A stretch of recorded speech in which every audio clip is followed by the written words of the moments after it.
어느 봄날 아침의 맹호연. 추면 불가표. 노곤한 봄잠에 날 새는 줄 몰랐더니 처처 문제죠. 여기저기 새우는 소리로고 야내 풍우성. 간밤의 비바람 소리에 화낙지다소. 꽃잎 떨어짐이 그 얼마일이여. 감상일 오세주. 이 시는 맹호연의 지은 시로서 봄날 아침의 느낌을 담담한 필치로 포착한 오원절구시의 명편으로 알려진 작품이다. 1. 이 구절을 보자. 춘면 불가효. 노곤한 봄잠에 날 새는 줄 몰랐더니 처처 문제죠.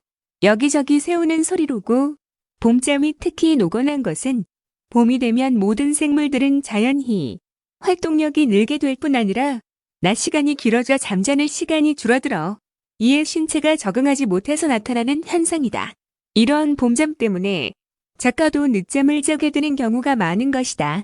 그런데 이러한 작가의 잠을 깨운 것은 이곳저곳에서 들리는 새들의 울음소리였다. 봄을 맞아 새들도 활동력이 늘어 아침부터 먹이를 찾아 부지런히 활동하는 것이다.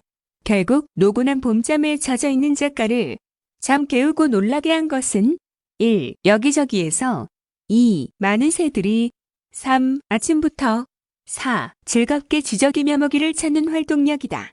그리고 이러한 새들의 활동의 무대가 된 것은 이른 아침이지만 춥지 않고 여러 새들이 모여 노래를 부를 정도의 화창한 날씨일 것이라는 추측을 낳게 하는 것이다.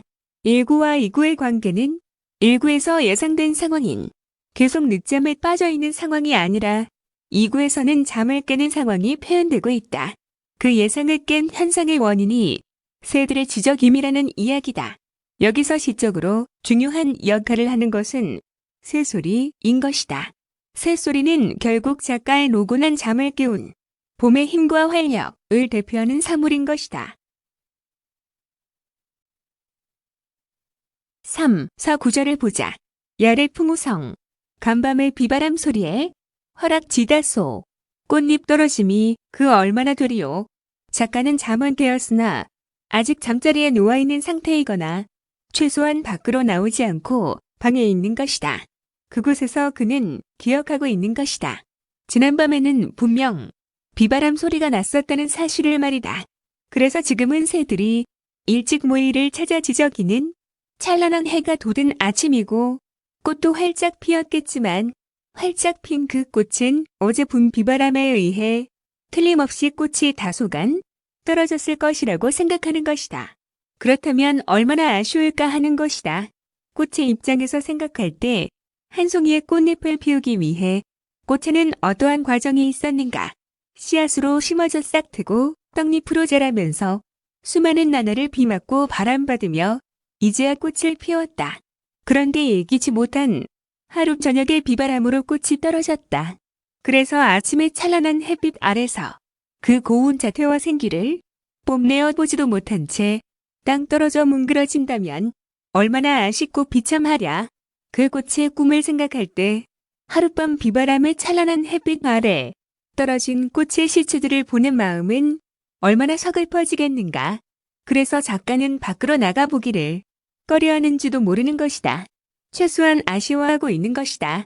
그래서 작가는 꽃잎이 떨어진 것은 틀림없으되 좀 적게 떨어졌으면 좋겠다고 그 소망을 나타내고 있는 것이다.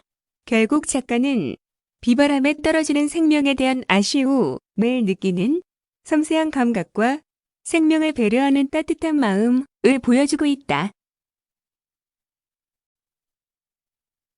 이 시를 종합해 보면 1. 이 구에서 봄의 생명력과 활력에 대한 경이감과 3. 4구에서 하룻밤 비바람에 떨어지는 꽃잎과 같은 죽어가는 생명에 대한 연민을 대조하여 표현함으로써 두 가지 사실에 대한 느낌을 극대화하여 보여주고 있다. 그리고 효, 조, 소와 같은 상성문에 속하는 글자를 운각으로 사용함으로써 밝고 편안하고 부드러운 봄날 아침의 정조를 청각적으로 뒷받침한다. 이렇게 함으로써 시의 개념적 내용과 청각적 효과를 일치시키고 조화시킴으로써 시의 완성도를 높이고 있다.